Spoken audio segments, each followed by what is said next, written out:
Біз бүгін салаттың рецептін көрсетеміз. Арнайы өзі дайындалатын соусы бар. Соусымен бірге түсіреміз. Ол үшін бізге 150 грамм сиырдың болмаса жылқының еті, шпинат керек болады 80 грамм. Осылай ашып аламыз. Черри қосамыз. Біз қазір бірінші соусын дайындаймыз. Ол үшін бізге имбир. Біз имбирді ашып қойдық. Имбирді чокадан өтіреміз. Имбирді блендерда осылай соус жасамаспен өтіріп алсаңыздар, жақсылап езіліп жасалынады.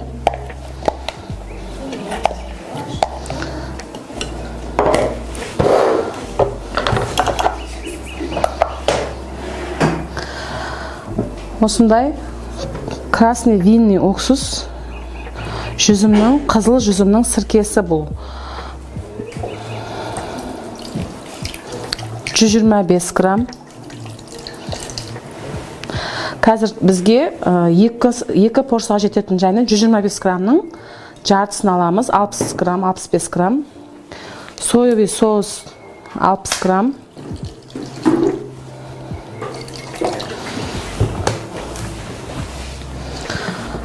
Сұйық май құямыз 100 грамм. Және де 100 грамм қант саламыз. Дәм беру үшін кішкене чеснок. Енді осыны жақсылап блендермен езіп аламыз.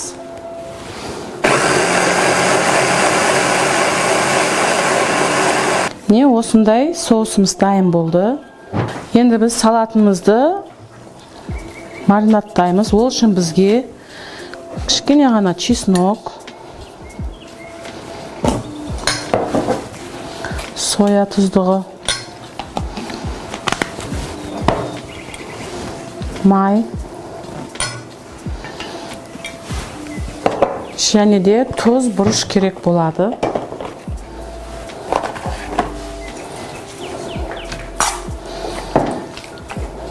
Осылай етімізді жақсылап араластырып, маринадтап,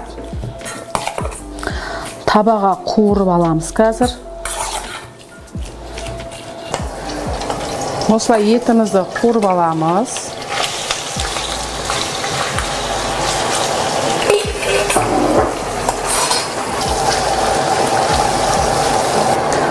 Осылай етіміздің суы тартылғанша жақсылап қуырып аламыз.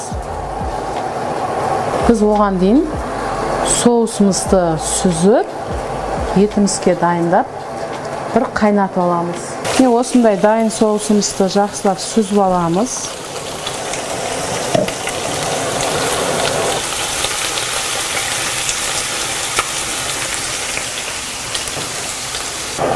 Соусымызды бір қайнатып аламыз.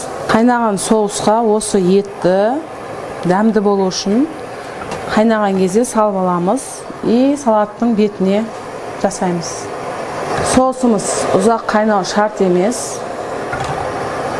Қазір бір қайнаса, осы етімізді соусқа саламыз. Бір қайнады. Қатты қайнау шарт емес. Осылай салаттың етін салып, осылай қайнады, өшіреміз. Дайын болған етімізді шпинаттың үстінен саламыз. Соусын осылай жанынан құйсаңыздар болады. Неге десеңіздер, соус ыстық өзі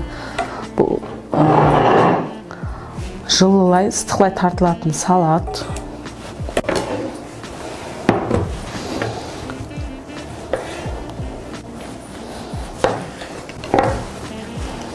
Осында черри помидорын қойып шығамыз. Және де осындай мини моцареллаларымызды әдемілеп қойып шығамыз. Етіміздің үстінен осы салатқа жүретін кедровый орехты себеміз.